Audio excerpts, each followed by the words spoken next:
Welcome to the Senior Calderon Spanish Teacher channel. Fellow teachers, I want to suggest a change in the way we think about homework, not because traditional homework was necessarily bad, but because the world in which we assign it has changed.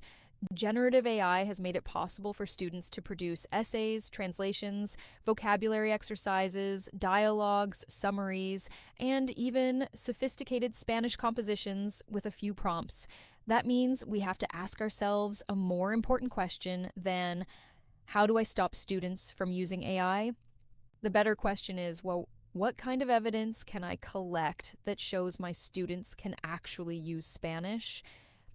Current guidance on AI and assessment increasingly points teachers toward redesigning assessments around meaningful learning evidence, process, performance, and transparent expectations rather than simply trying to prevent AI use. This is particularly important in the Spanish classroom because our ultimate goal is not for students to produce a perfect paragraph, it is for them to communicate in Spanish. If a student can write a beautiful 5-paragraph essay with AI but cannot look me in the eye and tell me what they did yesterday, describe their family, order food, explain a problem, ask a question, or sustain a conversation, then the assignment has not given us the evidence we actually need. So I want to give teachers permission to let go of some of the old homework model and move toward project and performance-based tasks. This does not mean abandoning grammar, vocabulary, reading, or writing. It means putting those skills into a meaningful context. Instead of assigning 20 sentences using the preterite, for example, ask students to create a Mi vida hace 10 años presentation, in which they tell a story about their childhood using the imperfect, and then describe several specific events using the preterite. Instead of assigning a vocabulary worksheet about food, have students design and perform a Spanish restaurant experience. One student is the waiter, another is the customer. They must order, ask questions, respond to problems, calculate a bill, and improvise when something goes wrong. Instead of another chapter test on travel vocabulary, have students become travel consultants and create a 3-day Spanish language itinerary for a real Spanish-speaking city, explaining where they are going, what they will do, why they chose those places, and what cultural information travelers should know. Suddenly, vocabulary has a purpose, grammar has a purpose, speaking has a purpose, culture has a purpose, and most importantly, the student has to perform. This is not simply an anti-AI strategy, it is better language pedagogy.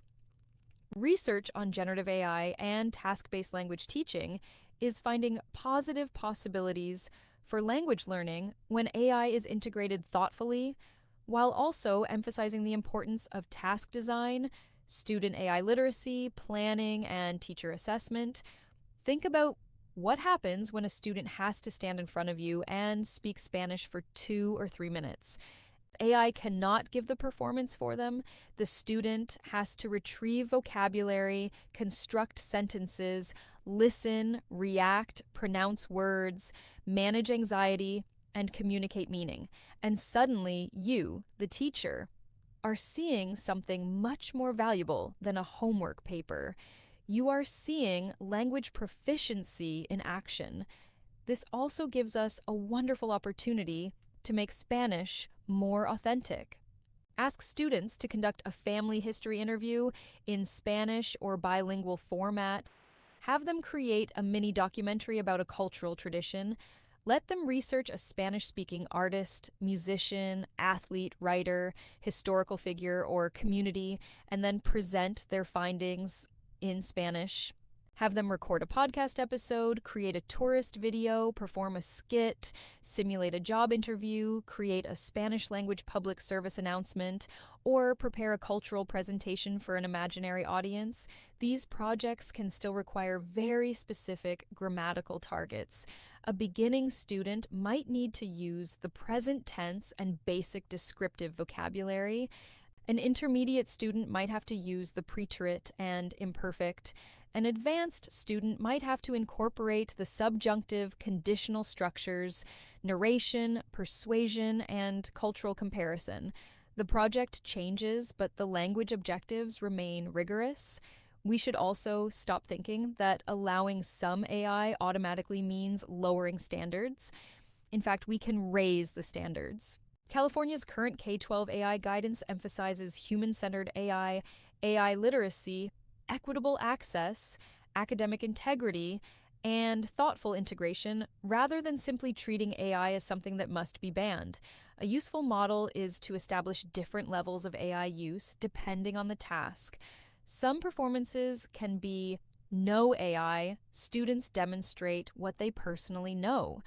Other assignments can permit AI for brainstorming, research, vocabulary exploration, or feedback. A 5-level AI assessment scale developed for language education similarly distinguishes between no AI, AI planning, AI collaboration, full AI use, and AI exploration.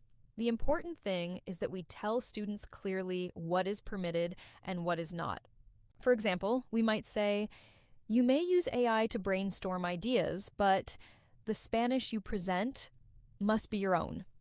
Or, you may ask AI to identify grammatical errors, but you must explain and correct those errors yourself. Or even, today AI is part of the assignment. Use it to generate a Spanish dialogue, identify 3 errors in the dialogue, explain why they are errors, and then improve the conversation. Now AI becomes something students have to think about, not something that thinks for them. This shift also makes grading more meaningful. Instead of giving 100 points to a paper that may have been generated outside your classroom, we can grade the things we actually care about.